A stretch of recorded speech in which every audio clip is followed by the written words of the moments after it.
السلام علیکم ورحمۃ اللہ وبرکاتہ۔ نحمدہ و نصلی علی رسولہ الکریم، اما بعد۔ امید کرتا ہوں آپ تمام ساتھی خیر و عافیت سے ہوں گے، اور یہ بھی امید کرتا ہوں کہ آپ کو ہمارے اسباق سے الحمدللہ فائدہ ہوا ہوگا، کیونکہ ماشاءاللہ جس طریقے سے آپ حضرات کا ریئیکشن آ رہا ہے اور جیسے آپ لوگوں کے جوابات آ رہے ہیں، پتہ چل رہا ہے کہ آپ حضرات کو اس سے فائدہ بھی ہو رہا ہے اور آپ حضرات کو سبق سمجھ میں بھی آ رہا ہے۔ ہماری کوشش یہی ہے کہ آپ حضرات کو قرآن مجید آسان سے آسان کر کے پڑھائیں۔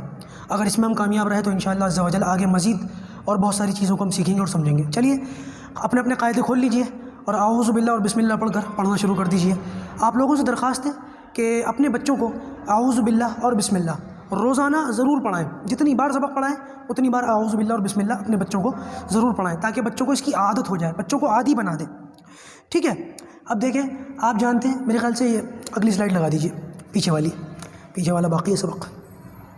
تو عرض یہ کر رہا تھا کہ آپ جانتے ہیں ہم نے آپ حضرات کے سامنے اچھے خاصے نقطوں کی شکل میں الفاظ پڑھا دیے تھے، کچھ الفاظ آ گئے تھے اور سارے الفاظوں کے نقطے بھی آ گئے تھے۔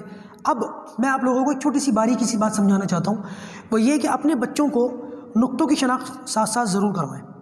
بچوں کو نقطے ضرور پتہ ہونے چاہیے کہ کس لفظ کے اوپر یا نیچے نقطے آتے ہیں اور کتنے آتے ہیں، سب پتہ ہو۔ بار بار بدل کر بچوں کو نقطے یاد کروائیں، اور بچوں کو نقطے اس طریقے سے بھی یاد کروائیں، مثال کے طور پر تا کے اوپر 2 نقطے ہیں تو بچوں سے پوچھیں، بچوں بتاؤ اگر ہم اس کے اوپر 1 نقطہ اور لگا دیں تو یہ کیا بن جائے گا؟ ٹھیک ہے، اسی طریقے سے آپ بچوں سے یہ کہیں کہ بچوں بتاؤ با کے نیچے جو ہے وہ با کے نیچے نہیں، سا کے اوپر جو ہے وہ 3 نقطے ہیں، اگر ہم اس کا 1 نقطہ ہٹا دیں تو وہ کیا بن جائے گا؟ اس طرح سے بدل کر بچوں سے جو ہے وہ سوال پوچھیے۔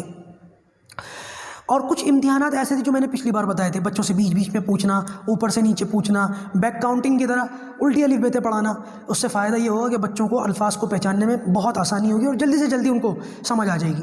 یہ بات یاد رکھیے، چاہے سبق روز نہ ہو لیکن یہ امتحان روز ضرور ہونا چاہیے۔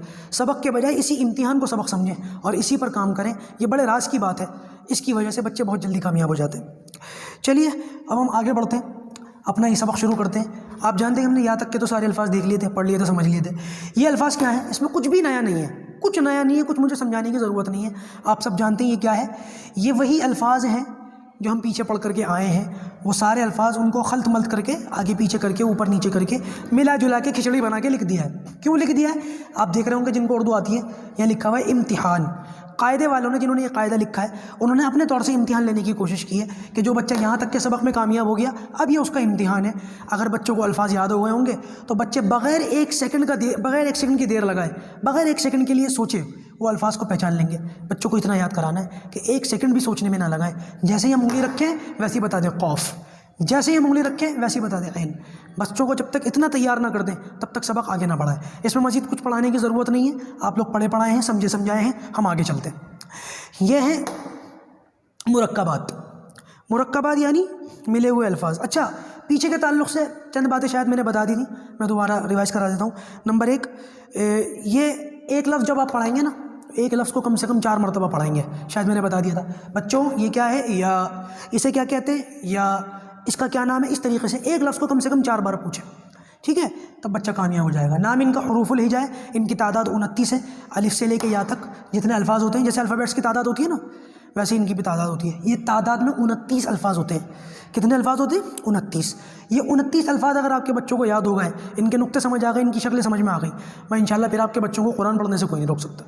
انشاءاللہ عز و جل بچے اتنے ماہر ہو جائیں گے کہ قرآن کو بڑی آسانی سے سمجھ لیں گے۔ بس یہ جو بے ترتیب لکھے ہوئے الفاظ ہیں، ان کی شکلیں اور ان کے نقطے یہ دیکھ لیں، بچے اپنے آپ الفاظ کو پہچان لیں گے۔ چلیے اب ہم آگے چلتے ہیں۔ یہ ہیں مرکبات۔ مرکبات میں ان کو کہتے ہیں مرکبات، یعنی کہ ملے ہوئے الفاظ۔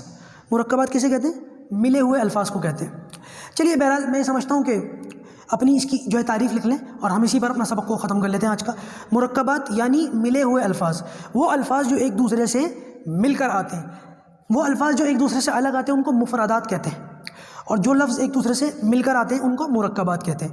یاد رکھیے، مفردات مفرد کی جمع ہے اور مرکبات مرکب کی جمع ہے۔ 2 لفظ ملے ہوئے ہوں تو مرکب، اور 2 سے زیادہ لفظ ملے ہوئے ہوں تو مرکبات۔ اسی طریقے سے مفرد 1 لفظ اور مفردات 1 سے زیادہ لفظ، تو یہ کون سے؟ مرکبات، یعنی کہ مرکب کی پلیورل، مرکب واحد یعنی کہ سنگولر، اور مرکبات یعنی پلورل، سنگل کا پلورل، ٹھیک ہے؟ تو یہ ہیں مرکبات، ایک دوسرے سے ملے ہوئے لفظوں کو مرکبات کہتے ہیں۔ اس تعریف پر آج کا سبق ختم کرتے ہیں۔ اپنی نوٹ بک میں یہ ساری باتیں لکھ لیجئے گا، اور انشاءاللہ عز و جل اس سے آگے کا سبق ہم کل شروع کریں گے۔ اللہ پاک عمل کی توفیق عطا فرمائے۔